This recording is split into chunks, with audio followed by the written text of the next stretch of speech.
Hello, this is Luke Donald Langston with Donald S6, and today I wanted to talk about Stadia's new availability on Apple products. Currently, cloud gaming services are not available on Apple's App Store, but Stadia has done a workaround where Stadia is now going to run through Safari, the Apple web browser. So, as of Wednesday, Stadia has been available on iOS devices. I wanted to talk a little bit about my experience so far with running Stadia on Apple devices and what it could mean for usability in the future.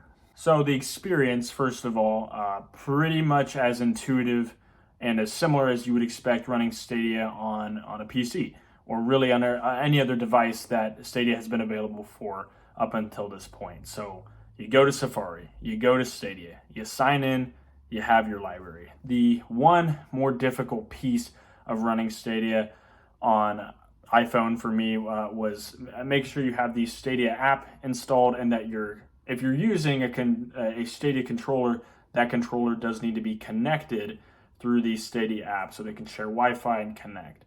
But other than that, it's a pretty seamless gameplay experience. Click your game and you're pretty much good to go. One thing to point out is on my PC, when I use Google Stadia, I usually use my Nintendo Switch Pro controller.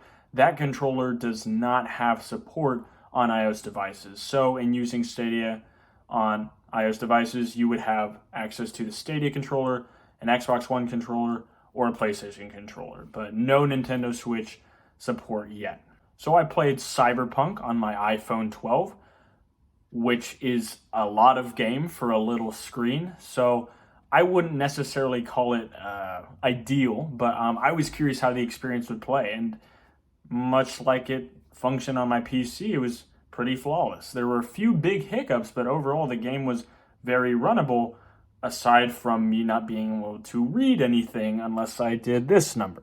So would I recommend Stadia gaming on an iPhone?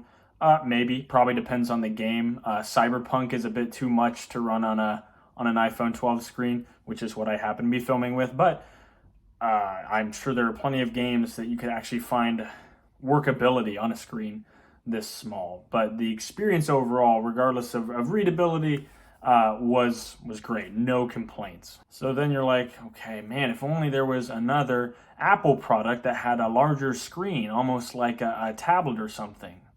The iPad, right, is actually a really ideal device, at least from Apple, to work with Stadia. You've got a nice big screen, still as portable as a phone or close to, and should be able to run Stadia beautifully. I don't personally have an iPad. It's on the agenda, but that would be, you've got a Nintendo Switch at that point, right? But with games that are not limited to Nintendo, you bring the iPad around as long as you're connected to Wi-Fi, which granted is a necessity. Good Wi-Fi, that's probably the biggest hiccup.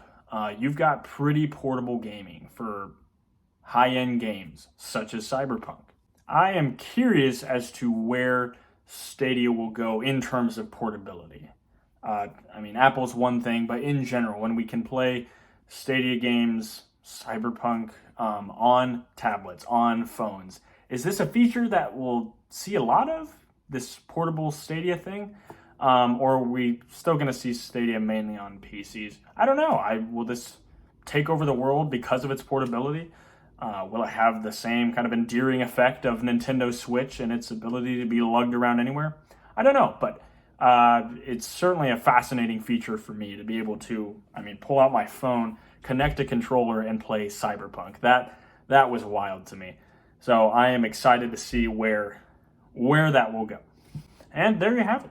If you haven't tried it yet, you should, if you're a Stadia owner and have any phone at this point, or definitely if you have an iPad. And I would love to hear in the comments if you have played any Stadia game on a phone, on a tablet. How has the experience been? Have you enjoyed it? Do you see yourself doing it routinely? Let me know in the comments. I'd be curious to hear how we're feeling about portable Stadia. And with that, this has been Luke Donald Langston. I will catch you in the next one.